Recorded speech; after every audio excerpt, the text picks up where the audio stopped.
Hello, everybody. Welcome to the Two Sides of a Coin podcast. This is Nkosi here on the microphone. Also on this podcast is my co-host John. You want to say hi, John?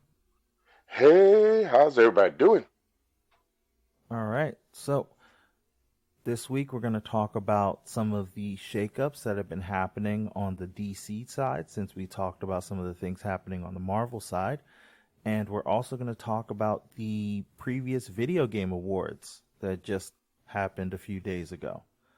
But before we get to that, John's going to talk about his food pick. So, John, take it away. So, I tell you, lately I have been craving more carry-out restaurants because I want to go to a spot where I can just be like either look up on Uber Eats and I can just easily get to. So, I was talking to a family member about this, my mom, and she always tells me, be careful what you wish for. So today I'm going to tell you about two restaurants that 100% siren songs my inner glutton. Number one is Empanada Mama. Now, Empanada Mama has opened two locations. Well, a new location on 42nd Street. It's now open. And I gotta say, so happy. Because before I used to go to Hell's Kitchen, but now I have, whenever I'm in Times Square, which is usually a lot, I have my empanada spot. And very easy to go. You don't even wait too long for whatever you're ordering, depending the empanada. So when I went, I ordered the buffalo chicken, the spicy chicken. I ordered the macaroni and cheese. Macaroni and cheese empanada is good. Now, I know I'm mentioning a whole lot of empanadas here, but the reason why, because they're so easily affordable.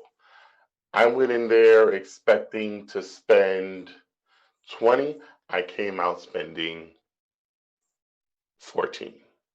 Not too much money. Not too much money.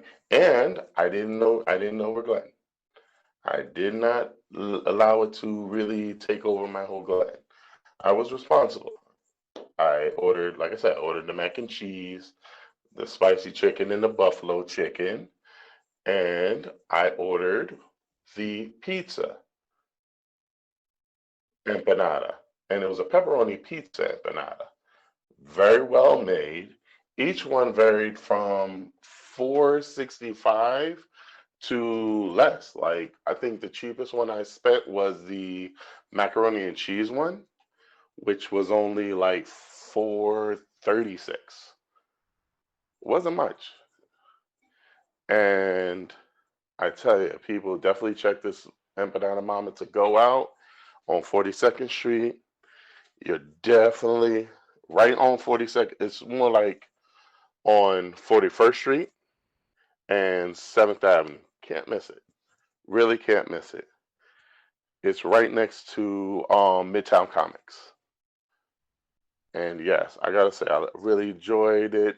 It was very resourceful for me because where I was going to at the time, like today I went to my class. I went to a eight annual class for my license. We had a break. I was hungry, and luckily and behold, Empanada Mama was right there to tend to my craving and my dying 8 hour hunger from fasting in the morning. But honestly, I gotta say this is a good restaurant, good restaurant that is doing that now has a carry out to go spot in a very good location, and I highly suggest everyone definitely check it out. Moving on from empanadas, I have to say I went all the way to I got luckily called to check out this one spot, which is it's like a potato fusion when it comes to the food and the theme of the spot. It's another carry out spot called Spudz. Now, Spudz originally started in Brooklyn. The Big Brother restaurant is in Brooklyn. Now, Spudz NYC, you can locate them on Instagram, and they do have a Twitter, and they are utmostly on point. Very great.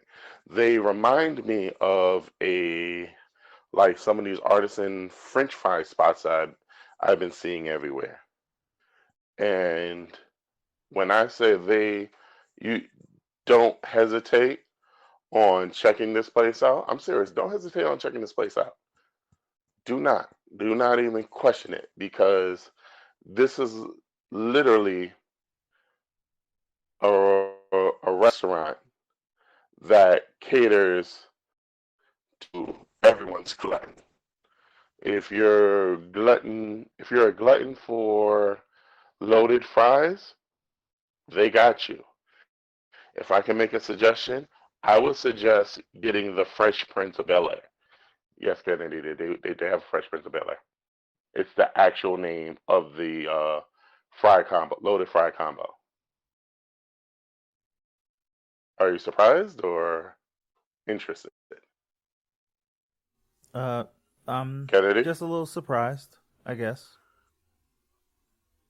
Yeah, I mean, I was kind of surprised too because one thing I asked was like, am I like the first Instagram person that came in, talked to both spots? And they were like, yep. I was like, you lying? They're like, nope, we're not lying, sir. You were literally the first person that's come in here talking, asking us about our restaurant and stuff. And I was like, huh, I'm glad to be the first Instagrammer. And I tell you, it was very, very informative, very informative. And very good on the suggestion because they suggested I check out the Fresh Prince. I tried the Fresh Prince. And also one thing that's good about this restaurant is that it's very simple. Very simple. They do burger, it's loaded fries and sliders. Now, I do want to mention to you guys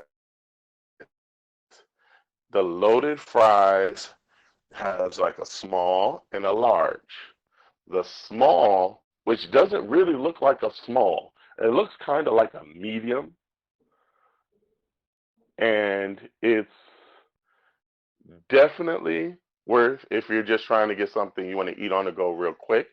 Definitely get the small. Smalls are all like range from literally all of the smalls are like 10.99, some are 8.99. And I'm telling you, it's worth it because when I had the loaded fries, I had the large, by the way. I paid 14.99 for the large. And yes, oh my goodness. At first bite, when I tasted the cheese topped with caramelized onions and that steak with the French fries, I was just like, oh my goodness. Kind of feeling like I had heaven, but at the same time, I feel like I'm having my first Philly cheesesteak. Like literally, no cap. I felt like I was having my first Philly cheesesteak. And it's not like they use the like an actual Philly cheese. They use like the nice, really prime like steak. They cut it up and um lay it like a nice little bed onto the fries. And then these are shoestring fries, so those are real good. And then they top it off with and this is the French Prince now, with the sweet bell peppers and the caramelized onions with that cheese. Man, I was just like, wow. Like they saw me like literally acting my inner glutton, like, eating like the food was trying to go somewhere. I apologize for how I acted. But I was like, yo, this is good, really good. And it's located right in Harlem, not far from the Magic Johnson Theater. And I tell you, I had a good time checking this restaurant out. I also ordered, I didn't just get the loaded fries, also got the sliders. Now the sliders are its own, they technically complement themselves. Each slider definitely complements itself. The one slider that I had that spoke out to me that it was like, I'm definitely getting was the jerk sliders. Now the jerk sliders is it's potato based. Now you got a potato bun with topped with the jerk sauce, pineapples, a plantain, and they have a well seasoned chicken patty. And if you check my page out on Fat Man Love Anime NYC, you will definitely see a full shot, very well detailed compliments um compliments to big ups to my co-host Kennedy. Thank you very much for setting up my camera so I'm always getting the best shot. Thank you very much, man. No problem. Thank you, cause man, even I even look at the picture now and I'm like, I want to go again, but I'm like, nope, one time only. I'm literally making this place like my achievement cookie carry out restaurant. So whenever I do something good, I'm going there. Like literally. But I'm not gonna get the same thing. I'll get other things. I do have my eye on this one load of fries. I'm not gonna talk about it. I'm gonna let y'all go see and find out. But do check my page for the to see the pictures of the food. It's very good. And they one thing I did okay, I'm just gonna break it. One thing, spoiler, they do have is they have dessert sliders. But that's the only spoiler I'm giving you. I'm not telling you anything else. You really have to check my page. Check into my page to see everything else. And also definitely check this place out. Now Spudz is located, give you the exact address. Spudz is located on Adam Clayton Jr. 24 2046 Adam Clayton Powell Jr. Boulevard. That's literally Sugar Ray Way. Really can't miss it. I mean, it may be hard to see because of the other the beauty shop and the West Indian spot, but trust me, it's literally like right at the end of that block on the right side of Adam Clayton, and it's 100% worth it. Now, the Manhattan location is the little brother to the Brooklyn location. And the Brooklyn location does have more of a variety, but the Manhattan one, the difference between the Manhattan one and the Brooklyn Spuds is they have more of a variety with the loaded fries. The one in Brooklyn more attacks the sliders, you know. But trust me, both do will does is just desserts, and they do fulfill your palate. Trust me on this. So definitely check out Spuds and don't hesitate to swing by Empanada Mama to go on 42nd in Times Square on 200 West 40th Street. Okay, can't miss it. And as much as I want to continue telling y'all about these empanadas and Spuds NYC, I'm going to bring this to a close because if I keep talking about this, I'm probably going to end up heading there because on certain days they close at real late in the evening. So yeah, I'm going to literally end on that note and look forward to everyone hit me up about it. All right. Well, thank you, John.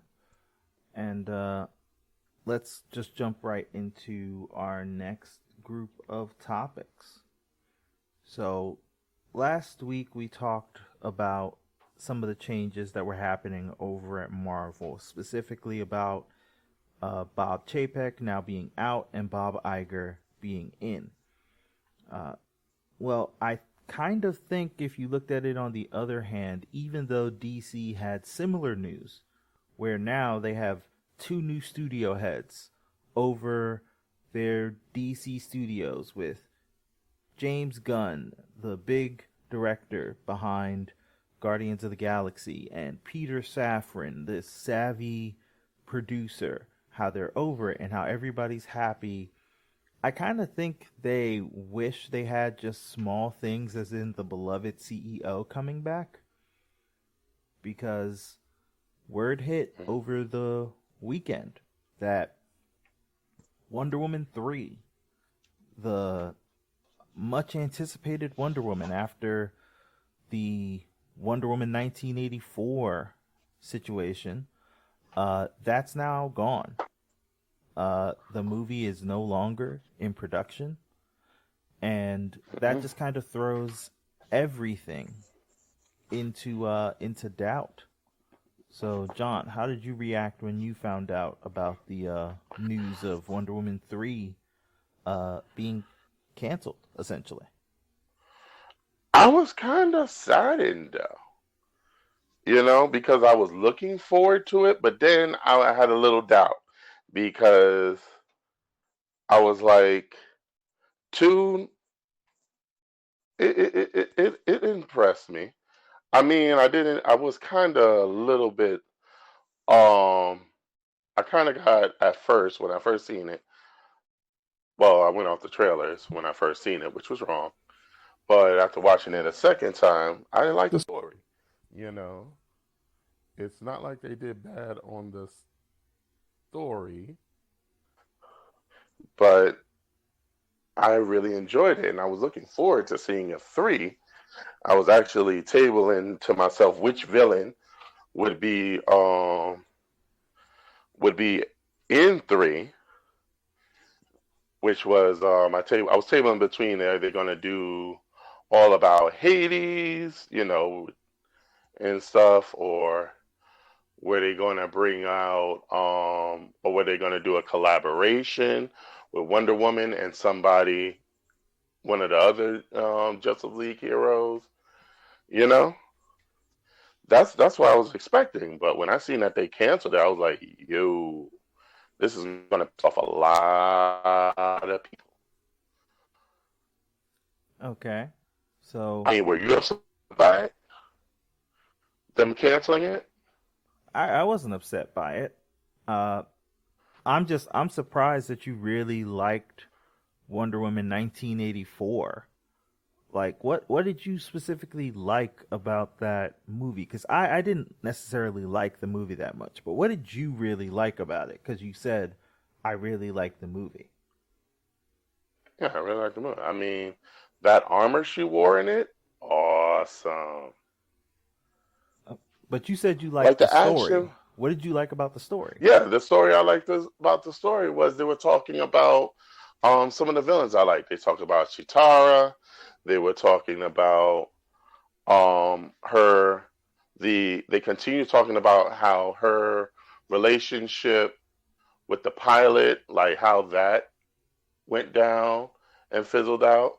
And I was like, huh, this kind of clears up a lot, you know? Because when I first heard, like, first time I ever heard Wonder Woman never having a love interest was when I saw, what was it? It was a Justice League episode. I can't. retract which one, but it was from a Justice League episode that I saw, and I was like, huh, Okay, but oh, the movie was more than just segments of things that you said you like the story. yeah, So the story just was, yeah, that's what I took from it. so what did you like about the story? Did you just like the fact that they brought back the love interest? Did you like the whole thing about the I like, wishing stone? Did you like how they put Steve Trevor into another man's body and essentially had him possess the dude? And how he learned how to fly a plane that he was no way in hell able to fly because it came out a decade or two after he was alive? Like, I'm yeah, I trying. like that part. No, no, you pretty much hit the nail on the head. You with that one, it was a love interest. It was just a love interest. I I I really liked it. I mean, okay. I hear you. You know I'm a helpless romantic. You know I'm a sucker for love. I, So the problem I had with the movie was if you replace the roles, if you made it where it was Batman fell in love with, let's say, Talia al Ghul while she was possessing the body of another woman, you'd immediately say, okay, this is wrong. This is a little weird. And oh that yeah. was a major complaint about the movie from a lot of people. They were just like, this is really weird. Why not just, it didn't need to be there. You could have just brought him back and just had him appear. Like, it was an odd note that nobody really understood why it came up. Mm. And to me, I mean, the story, it wasn't great about the wishing stone and all that. That was just kind of shoehorned into there. The motivations behind the villains, also just the greater implications of everybody got their wish taken away. What about that person that was in like a really bad situation that suddenly is like, I recanted my wish because Wonder Woman said so. So maybe I wished for the guy who was, really maybe, saying some dirty stuff about me to die, and he died and I recanted it so now he's alive. Or there were a lot of different things that could have happened, but I did not like the movie. I'm about to rant about it, but um I would say when I saw that Wonder Woman 3 was cut, it didn't really phase me simply because Patty Jenkins, while I've liked a good number of her stuff, I thought, hey, after Wonder Woman 84, uh maybe she shouldn't be doing, the script writing for this. Maybe she should be, just directing it, cuz I like the direction, but the story parts of it, just the more you thought about it, the less it made sense, and it caused me to think way too much. Like, a Fast and Furious movie works for me because I just turn my head off and I just watch and I enjoy. And it doesn't make me turn Hmm. my head back on until it's over. But if I have to stop focusing on the movie and thinking about it, then it better be smart enough where, oh my God, the thinking is the thing I'm supposed to really understand. Because if it isn't, it's gonna lose points with me. I also Mm. just think, Patty Jenkins, she just probably had enough. I mean, she's been through what, two, three different changes in the people directing the movie at this point, and that can wear on somebody. So I understand Yeah. why it ended. Uh, Mm. I do also think there's one thing that a lot of people just aren't bringing up, and that is with James Gunn and Peter Safran coming on board, they might just want a clean slate. I agree with you on that. I Like, definitely agree with you on that. Like I saw the whole clean slate when I heard that they were changing up the Superman. the actors for Superman, and I was like, well, I'm not gonna say good luck because y'all are, them two are booming with luck. So all I can say is I'm looking forward to seeing who they pick as the new Superman and the new Aquaman. I mean, to be honest, me personally, do you think Jason Momoa made a bad Aquaman? Jason Momoa was a fine Aquaman. It wasn't the problem with keeping people on. It's what's the continuity, and that's been the biggest problem with DC. You know, if you're going to make a That's true. cinematic universe, then that means it has to fit together. It's like if you're making, there's a difference between making a trilogy and making James Bond movies. If you want James Bond movies, you can have James Bond movies. None of the movies really interact with one another and stuff like that. You can do that. That's fine. The issue becomes if you want to do that, you have to be very conscious in how you do it. Because that's what they do with Indiana Jones, pretty much. That's what they do with James Bond. You know, these Yeah. are movies where you could watch them out of order and you're fine. But when you make it a cinematic universe, when you make things that are even loosely tied together, you need to know what's going on, and your movies can't supersede one another to the point where this movie makes everything that happened in this movie completely obsolete and not matter at all. You know? Yeah, I hear you. And I hear you 100%. like that's the issue that I think has plagued the DC cinematic universe. Because if they just wanted to do like a whole bunch of James Bond and, you know, they could have done a whole bunch of Aquaman movies. They could have done a whole bunch of Wonder Woman movies. They could have done a whole bunch of Batman movies and not crossed it over and been fine. It could have worked that way. The problem is they didn't. And we all just wonder, how are these movies crossing over from one to the other? This doesn't really make sense. And that's the thing they're kind of getting caught by. So I could understand if James Gunn and Peter Safran are coming in there and just saying, we're going to wipe the slate clean. The Flash movie is coming out. Every other movie that's on the docket, canceled. We might bring actors back. We might not. We might recast people. And from this point onward is the DC Cinematic Universe, and everything before that no longer matters. I could 100% see them do that. You know? Yeah, you're right.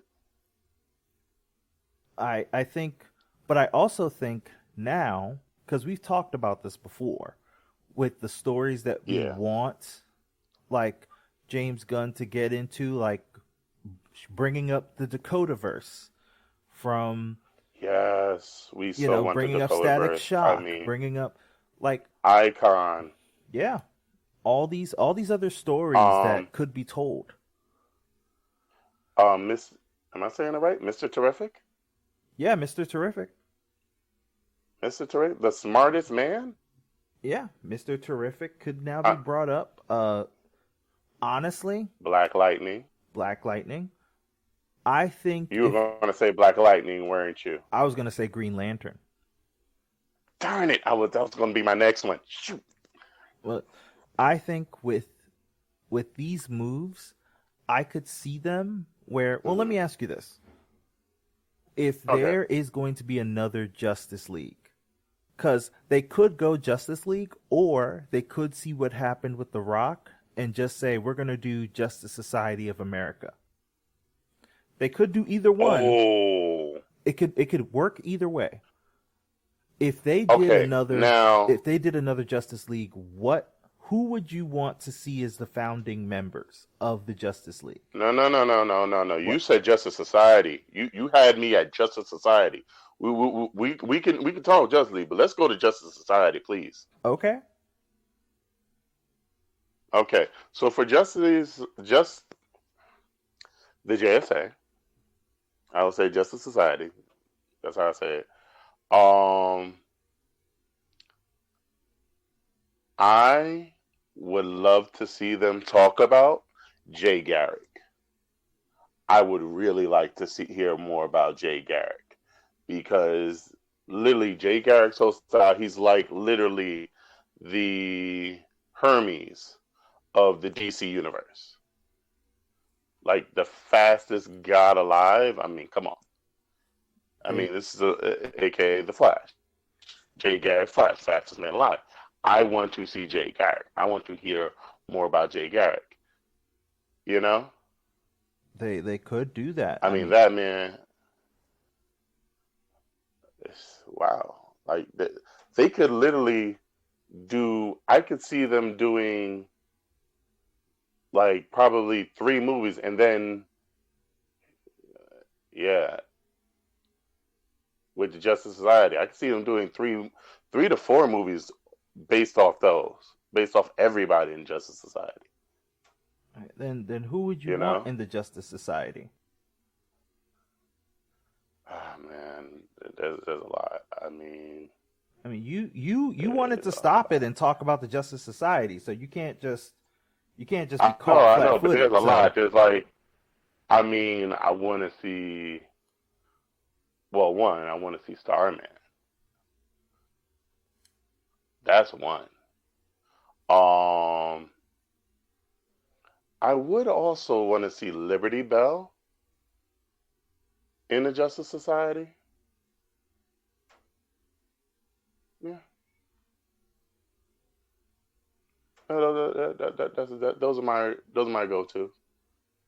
so I mean, oh wait, and no, I don't think he was in the Justice Society.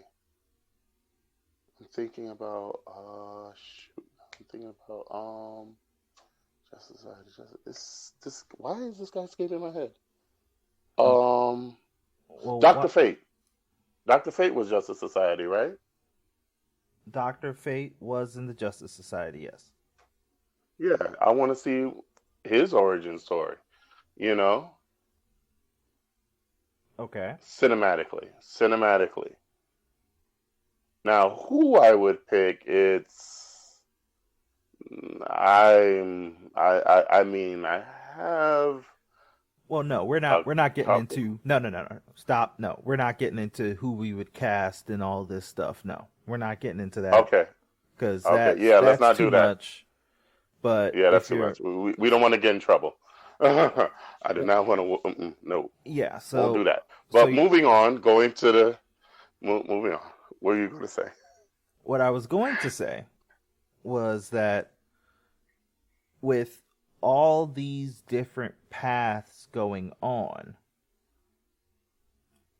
really the road is wide open for for Gunn and Safran to really make their moves in the future. The only Hmm. thing that's really going to, stop them is because they've messed up for so long prior to them coming on. Most people's, patience for DC is at an all-time low.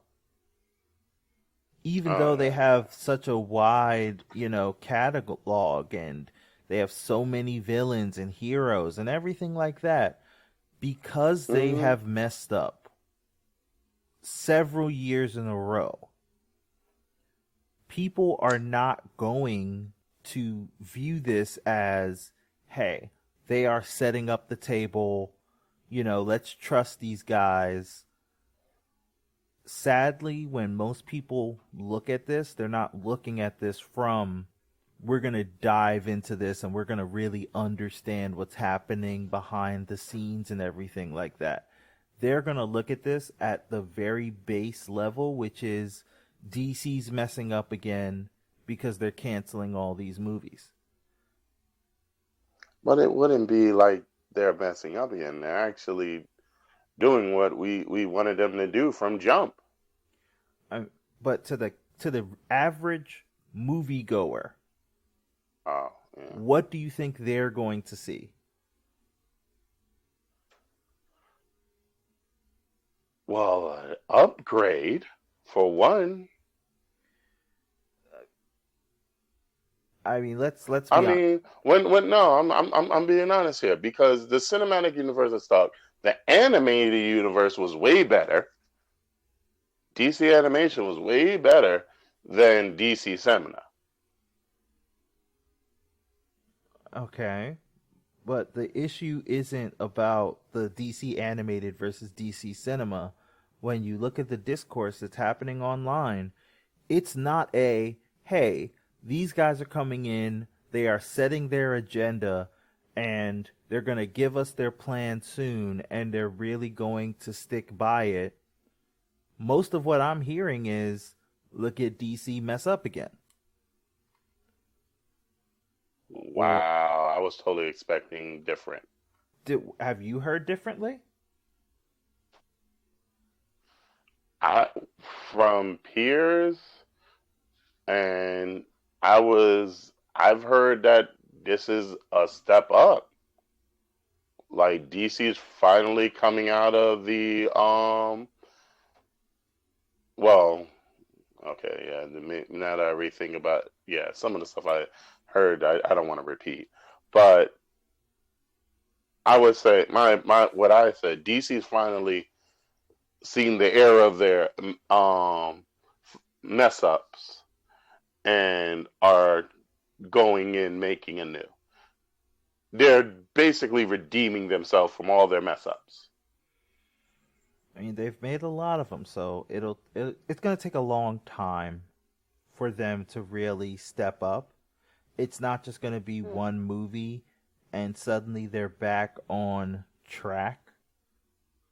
It's going to have to be continued level of excellence from them. Cuz that's Yeah, DC could come out with a great movie in the beginning of the year and then come out with a dumpster fire at the end. And it's not true. like we haven't seen it before, Oh, you I'm know. guessing you're going to mention Justice League, aren't you? I wasn't even thinking about that, but that's a good point. Like the movie right before Justice League was Wonder Woman. Wonder Woman was a great movie. The first Wonder Woman was a great movie. Justice League was not a great movie. And the movie before Wonder Woman was The Suicide Squad. Which was So it's real good. the first Suicide Squad was not real good. Oh no, no, the first one, but the second one was good. Yeah, but the second one came out after Justice League. Yeah, yeah, that's true. So you really have to think about the quality that they're coming out with.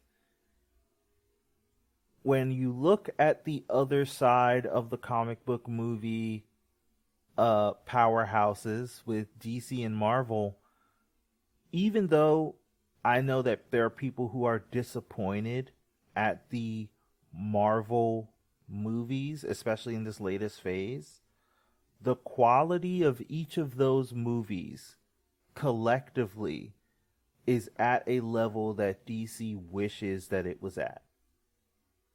Even the one that I really didn't like, which was Eternals, I really did not like that movie. It still had a level of quality, a level of polish that it's going to take DC years to get. And I hope they get there because competition is great. It's important. It makes everybody Okay, better. you say years. I'm sorry, I'm gonna have to differ there. They're not going to do it in Uh, one movie. no, it's gonna take a whole lot of movies. Like I see us maybe waiting. You know what? if I, you know what, I'm not gonna say it because if I say it, it'll go into it and it'll make it probably happen. So I'm just gonna keep my mouth shut on that one. Okay. Well, I was just thinking like the time it's going to take for them to come up with their plan, execute that plan, minimum for me is going to be between 3 to 4 years. That minimum is what I'm thinking of. The Flash is still Mm, coming out. I think Blue Beetle is still coming out because that was way too late into its production. And after that, uh, everything else that's coming out for this new cinematic universe and Shazam. Can't forget about Shazam. I was just about to bring up Shazam. Yeah, but Shazam's in that weird space.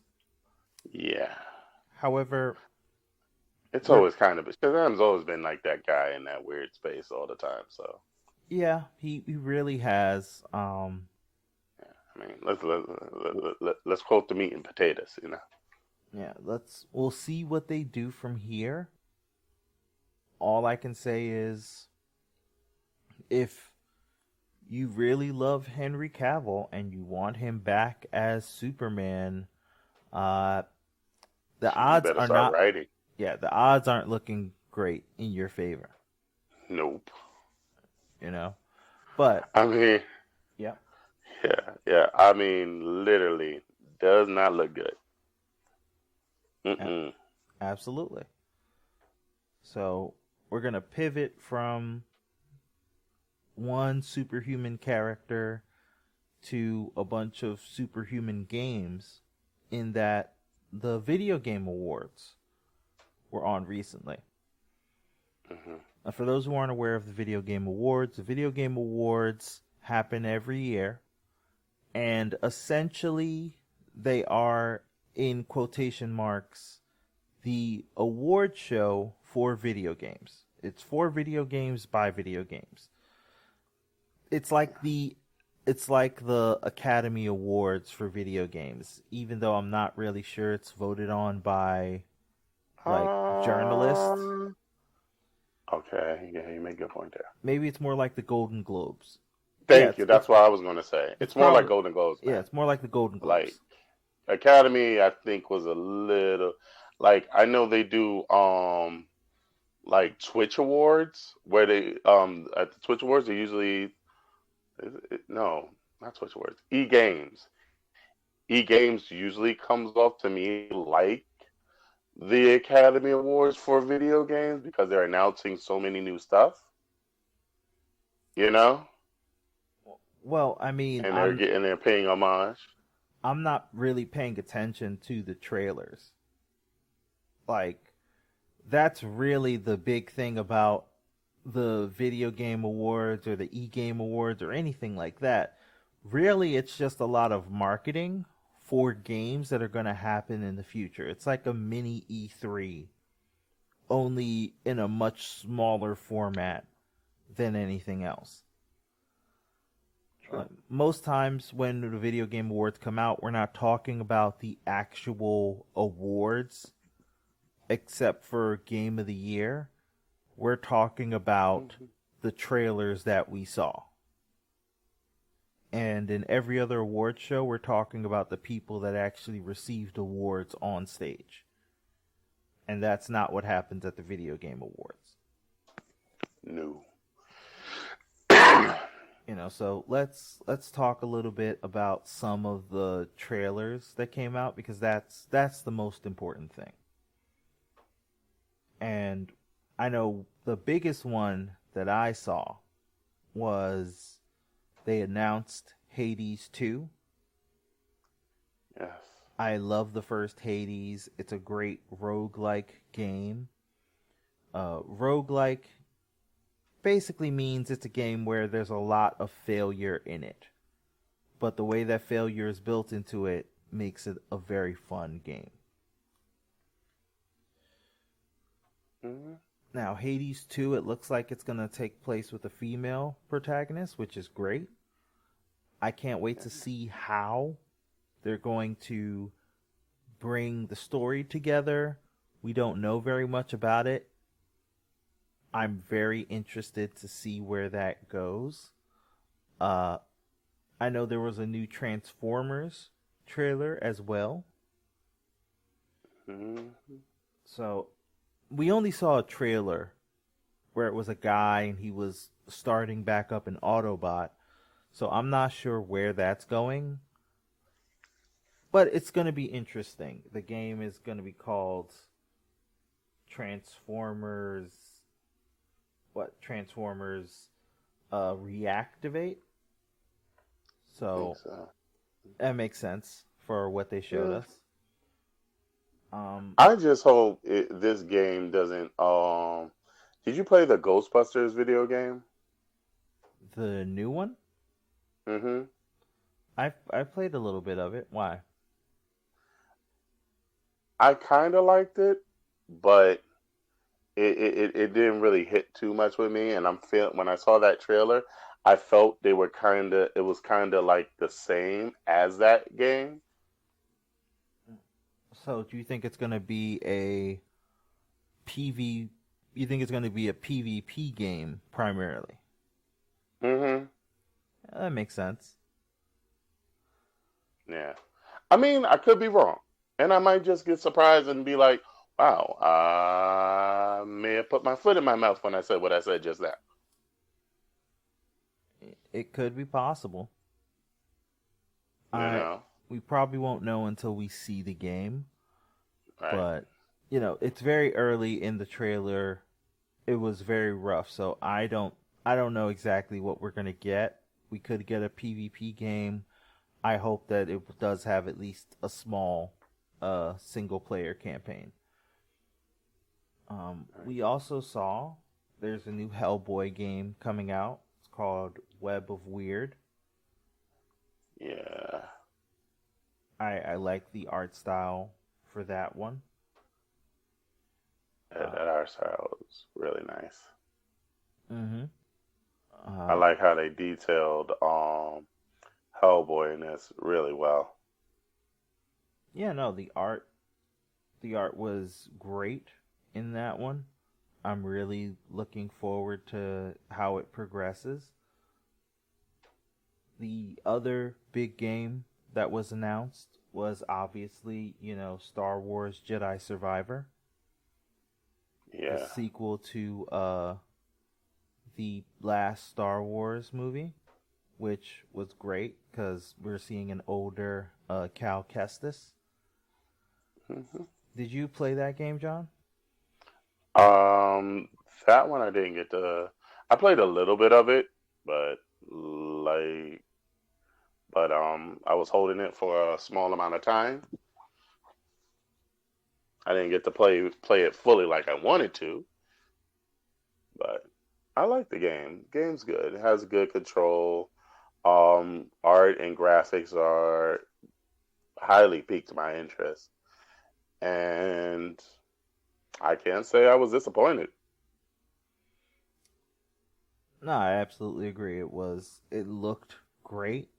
I'm very interested to see what they're going to bring into the second game, as well as the Right. story. The story was the surprising thing in that game because the story was really solid. So I'm very intrigued to see where they go from there.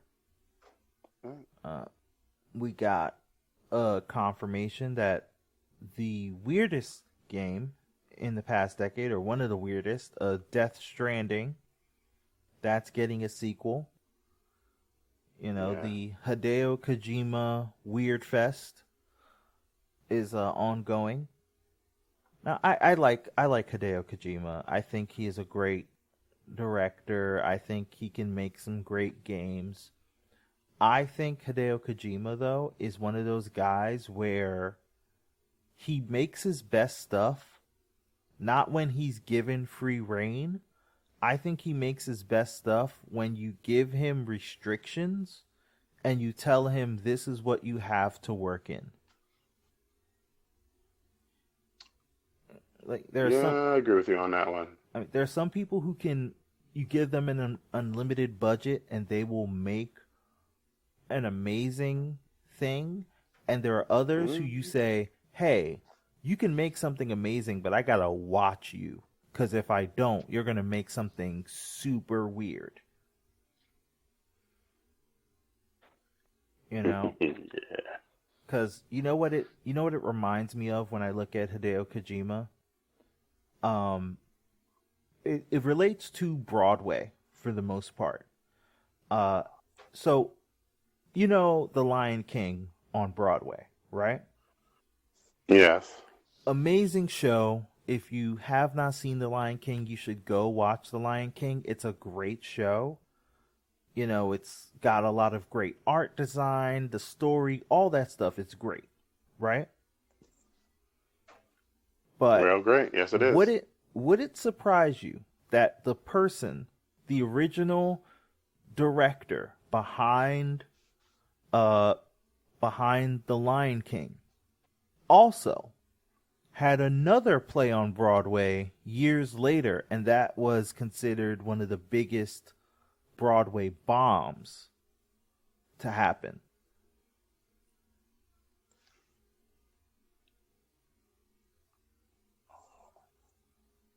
Are you trying to think of the movie? Are you trying to think of the play? Y- Yes, I'm so trying to think of the play. Do you know who I'm talking about? You know the lady that I'm talking about? I am so mad I'm spacing on this. Okay. So, Wow. because I haven't even said her name yet, so I'd be very impressed if you knew who it was and you knew the second play that she did. I should know because my wife is a big drama queen.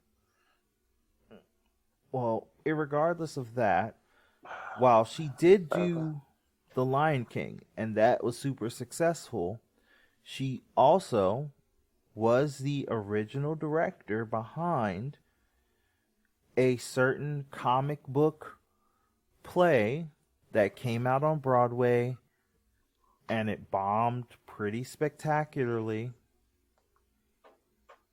and it starred a superhero that was in New York. Since, hey, I'm going to give you every shot I can to see if you can get this because you're saying you know it. So, I was going to let you off the hook.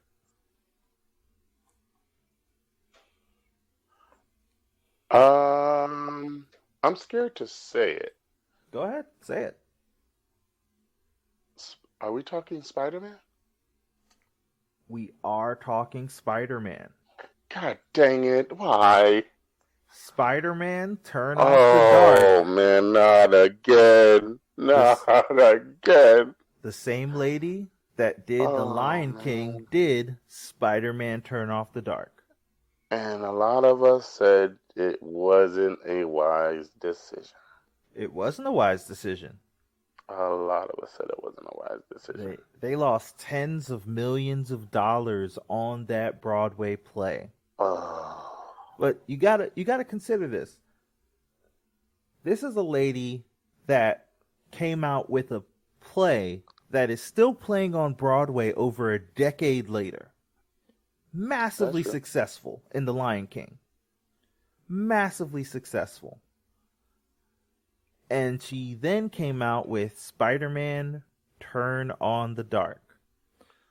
Oh The man. difference between the two, from everything I've been able to piece together, is with The Lion King, Disney had a tight leash on her Mm-hmm. and told her no, and they gave her restrictions.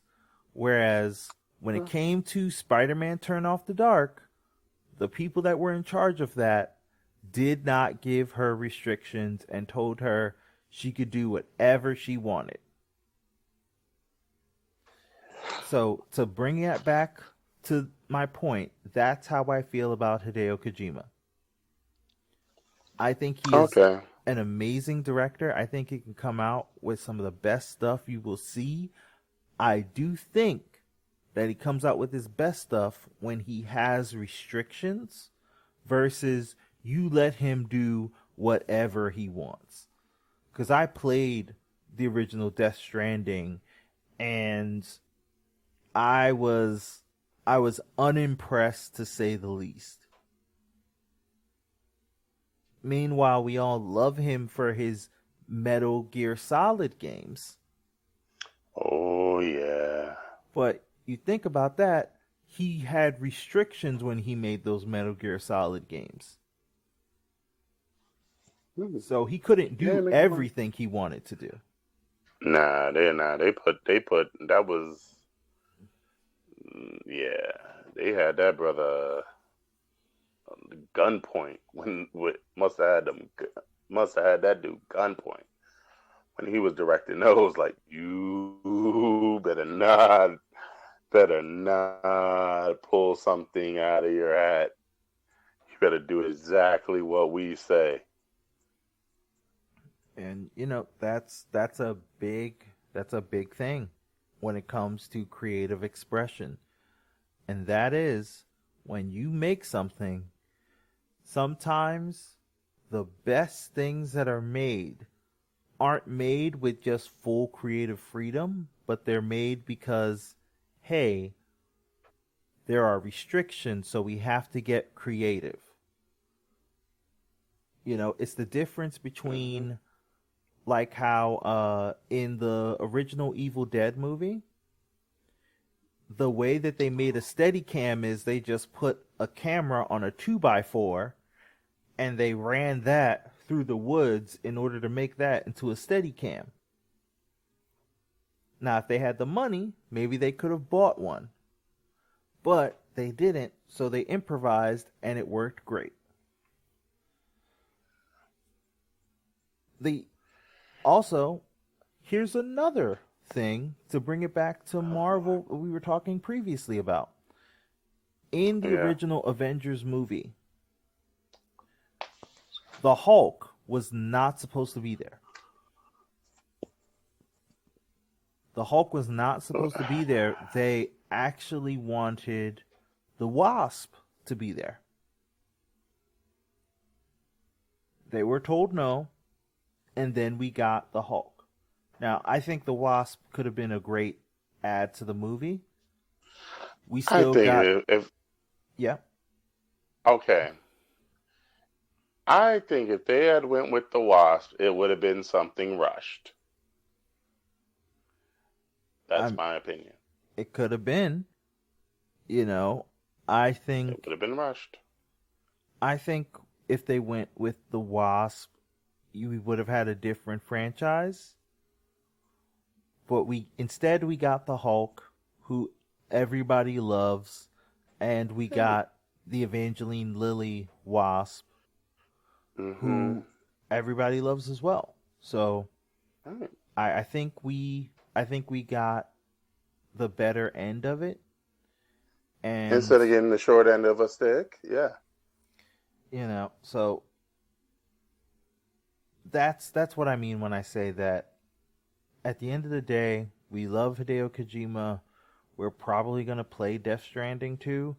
I just hope that they're not just giving him the keys and just saying drive wherever you want to. I hope they're giving Uh, him a little bit of guardrails, but I doubt it. really? I highly doubt it. I think Okay, so what are your expectations for this game then? Fever Dream. That is my expectations for this game. Okay, that's it. Yeah, yeah, yeah. Okay, yeah. That's good enough for me. But I would say the last thing to talk about the video game awards, to bring it back to that, was when Elden Ring won Game of the Year, and the Were the you little surprised? I wasn't surprised at Elden Ring winning Game of the Year. It was between them and God of War. I was kind of surprised because I really thought God of War was going to win it. God of War is a great game, and I think God of War, if Elden Ring didn't come out this year, God of War would have won it.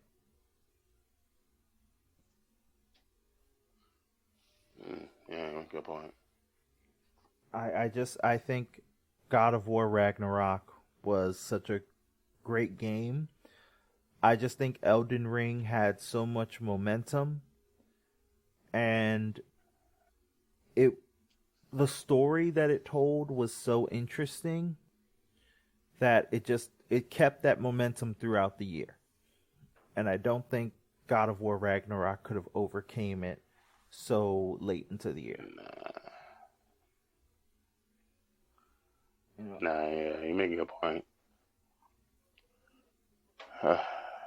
I just wish that we were just talking about the speech that they came out with for Elden Ring instead of what happened when they accepted it with the little. Now, for those of you who aren't aware, when the team for Elden Ring, when they accepted it, and I will say he did not do a Kanye for the most part. Ooh. They were crashed by a fourth individual who went up there with them. He let all of them do their speeches, and then before the end of it, he got up there, got to the mic, and then thanked Bill Clinton.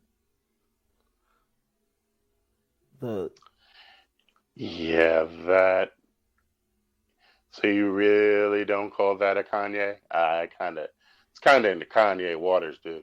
It's in the waters. The difference is with Kanye interrupted Taylor Swift.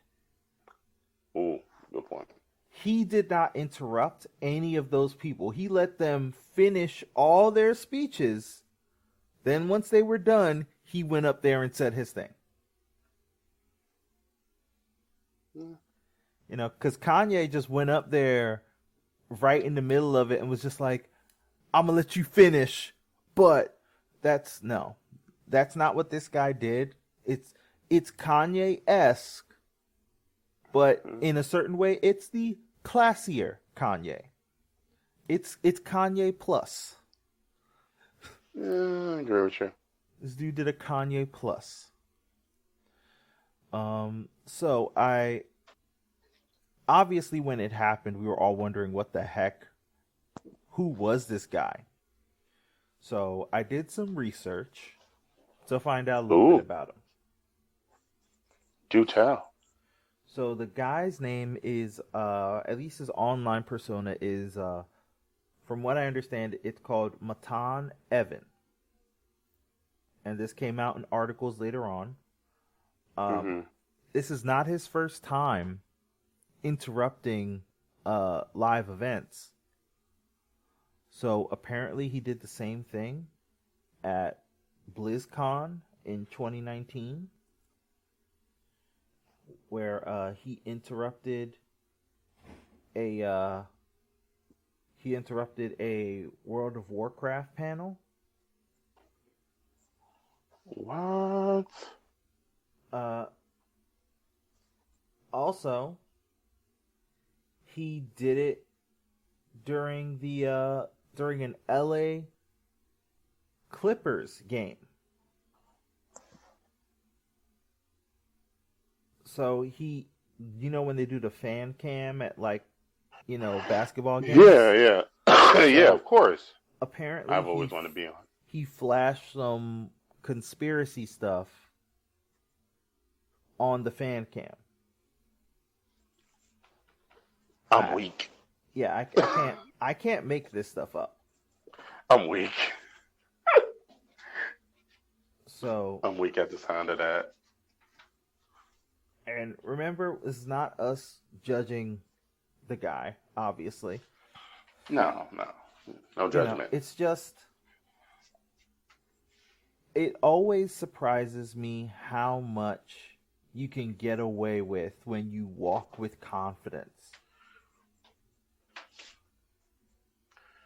I always walk with a little bit of confidence, so I'm not overconfident. Because this guy, he just walked right on stage. Nobody really questioned who he was. until after it had already happened. Truth. And to be fair, to be honest to him, it did not uh it didn't take away from Elden Ring's night like what Kanye did. Like I said, he let them finish, unlike Kanye. Yeah. That's the only thing I'm gonna give him. So can we call him Kanye Plus? Yeah, we can call him Kanye Plus. I'm cool with that for doing that. Um, I don't think he would want to be associated with Kanye West though. But hey, you, I'm, I think he's just lucky that they didn't press charges because as of today they haven't arrested him. That could change during the week. Oh yeah. But as of recording this podcast, they have not arrested him. So, or pressed charges. So I think he got off lucky there. Yeah. Uh, but yeah, is there anything else you wanted to talk about from the Game Awards? Oh no, not really. Not really. I was. No, definitely not. Definitely not. Okay, so now that we've done talking about games, John, tell people where to find you. Well, you can find me. Definitely find me now in a nicer, in definitely awesomer restaurants. Thank God they're now moving to New York. And yeah, you'll probably catch me eating healthy. You know what? I'm going to leave it there. You will possibly catch me eating healthy, and you will be shocked out of your mind. You will be surprised. You would definitely be surprised. Because I didn't order two of something healthy, I ordered only one. Practicing that portion control. But if you do need to find me, and you want to know about, new spots and new hidden gems in your backyard, or you need a good carry out spot, or you want a good place where you can get a cookie, feel free. Hit up Fat Man Love Anime NYC 21, and I will definitely be willing. I'll open the invitation of joining me at a restaurant that you've probably never been to before. All right, so the usual things apply for me. If you want to find me, I ask that you don't. If you do want to contact the show, however, I encourage that you do so. Our email is Yes. twosidepodcast@gmail.com. That's TWOSIDEZ podcast@gmail.com. You can find us on Instagram at Two Sides of a Coin. You can find us on Twitter at the Twitter handle Two Sides Coin. Please feel free to reach out. We're on Spotify. We're on Podbean. We also Yeah. we also release our episodes on YouTube every week. So, hey, please feel free to reach out. Love to hear from you guys, and we will catch you later. Yes. Later, dudes.